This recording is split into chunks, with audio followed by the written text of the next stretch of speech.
Carl-Olof Cronstedt the Elder was a Swedish naval commander responsible for the overwhelming Swedish victory at the Second Battle of Svensksund, one of the largest naval battles in history. He is often better remembered, however, as the commander of the fortress of Sveaborg during the Finnish War in 1808–09, which was fought between Sweden and Imperial Russia, and ended in Cronstedt surrendering the fortress. Biography. Cronstedt was born on Botby Mansion in Finland 3 October 1756.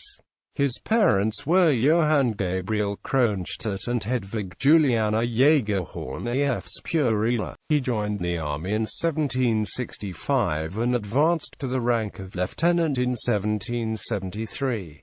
Only 5 years later, he was promoted to the rank of lieutenant colonel. When Sweden in 1788 declared war on Russia, he fought in the Royal Navy. In 1790 he won a great naval victory against the Russian fleet at the Naval Battle of Svensksund. The naval battle is the greatest naval battle in the Baltic Sea history. After the naval battle he was promoted to the rank of colonel and was appointed to Naval State Secretary. After further advances he was soon to become Vice Admiral. However, shortly after he was to be in disfavor of the new king and was appointed to be commander of Sveaborg. Cronstedt had desires to be commander of the whole royal fleet, not commander of some distant fortress in Finland. In 1801, he was elected a member of the Royal Swedish Academy of Sciences but was expelled in 1809. After Finnish War, Cronstedt lived rest of his life in his manor in Herttoniemi, near Helsinki. Siege of Sveaborg. Cronstedt surrendered the fortress to the Russian army after a siege of 2 months.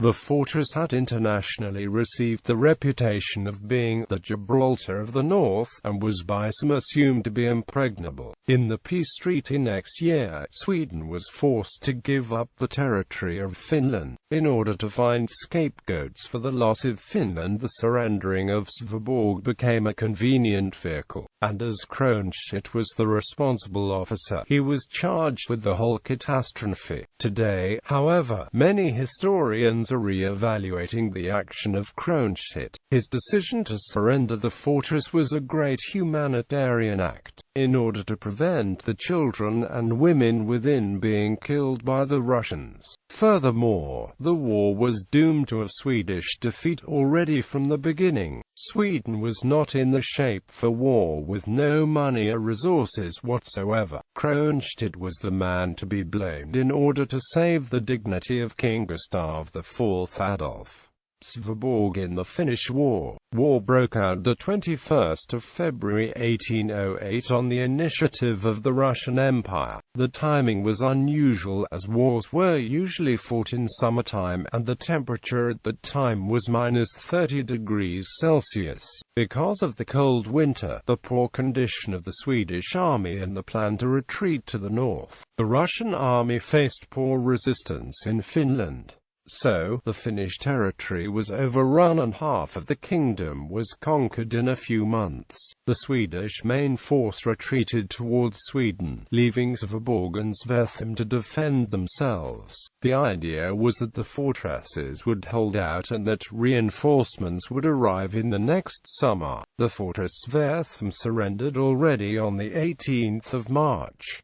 The siege of Sveaborg began in early March. After only 3 weeks of siege, negotiations between Carl-Olof Cronstedt and the commander of the Russian unit Jan Peter van Suchtelen were held. The negotiations resulted in a deal that if no reinforcements had arrived by the 3rd of May, the fortress would unconditionally surrender. Unfortunately for the Swedes, the sea was still frozen in May 1808 and Royal fleet could not arrive. Therefore Sveaborg surrendered on the 3rd of May. suspected causes. Although much of the happenings are clear, some details are still held in darkness. One reason is that the sea was frozen and the Royal Navy could not arrive. Furthermore, the messengers sent to Stockholm were delayed by the Russians and arrived too late. It is also disputed if any troops would have arrived anyway, as Sweden had the troops tied with the southern enemy Denmark and the mighty ally France. Interesting though why Cronstedt did not succeed to buy more time and why any negotiations about surrendering were held in the first place. Sveaborg, that was supposed to be the uninvadable Gibraltar of the North.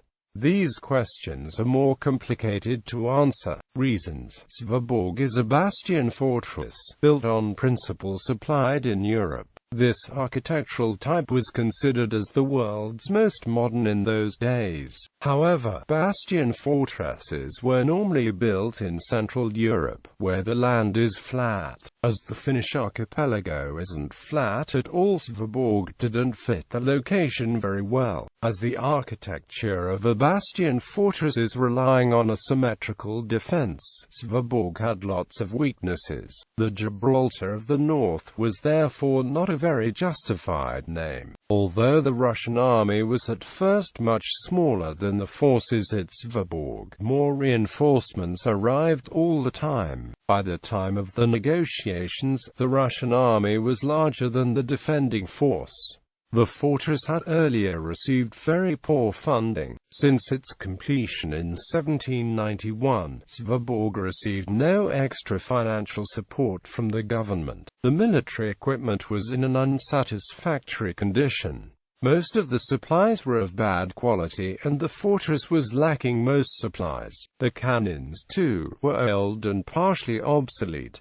This meant that the range was shorter than that of the Russian artillery. The fortress was unable to return fire on the Russian troops that were bombarding the fortress heavily. Furthermore, the fortress was lacking cannons, having not even half the number of cannons that were supposed to be on the fortress. Cronstedt claimed that the fortress was in shortage of gunpowder. This has been disputed by some historians, as opinions diverge around what should have been sufficient daily battle usage of gunpowder. The reason for the limited time of 1 month is that the negotiations were more or less dictated by the Russians. The Russian army was better supplied and had better artillery.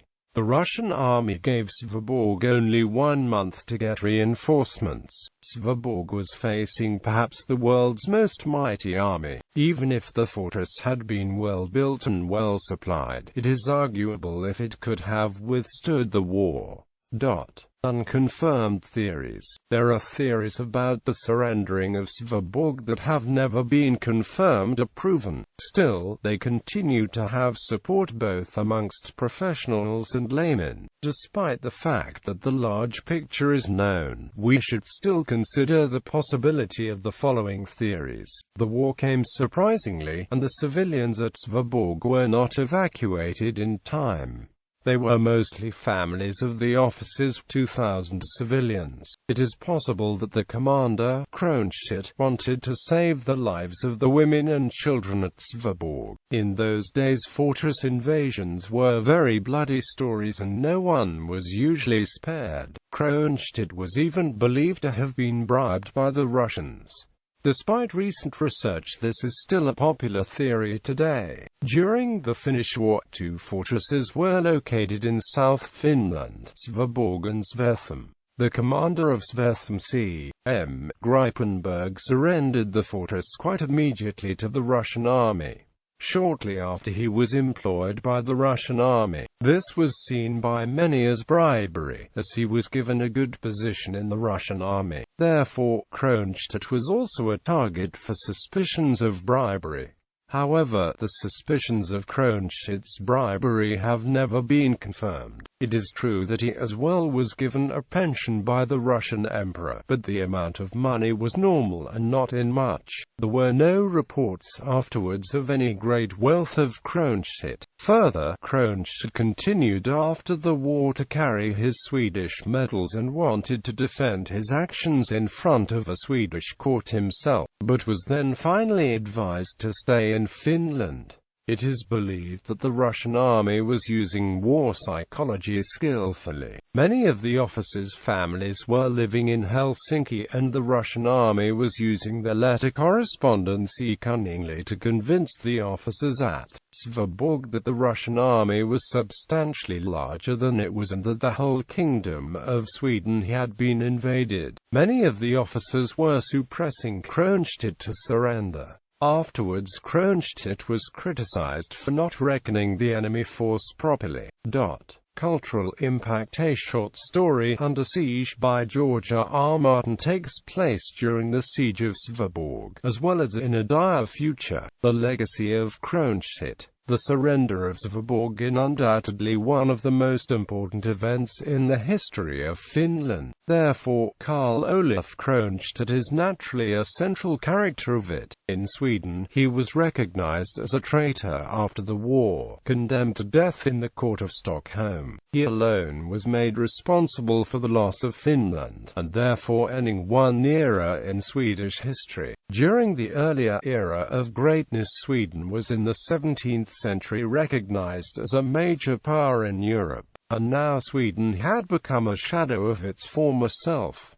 Cronstedt was also by many condemned as a traitor in Finland. He was made a symbol of an embarrassing war and a failure to stop the Russian army. This war was for long an embarrassment for Finland until Johan Ludvig Runeberg wrote the national romantic poem collection The Tales Svensksund. In this writing, Runeberg paints the picture that the Finns fought bravely in the Finnish War and that everything was the fault of a few officers and the king. This was an encouragement for the Finnish national identity, in part built up on the hatred of Cronstedt. The old legacy of Carl-Olof Cronstedt was that Sweden was forced to give up half of its kingdom, whereas modern historians seem to explain the developments at Sveaborg by primarily smart psychological warfare combined with the widely spread low morale among Swedish officers. Today, Sweden and Finland are separate sovereign nations. It is therefore somewhat contradictory that Cronstedt has been seen as a traitor in Finland, when he is one of the main reasons for Finland being an independent nation. In 1990s, Cronstedt was remembered by naming a newly built street in Helsinki after him. Amirali Cronstedtin Ranta is located about 1 kilometer from preserved Admiral's Manor in Herttoniemi.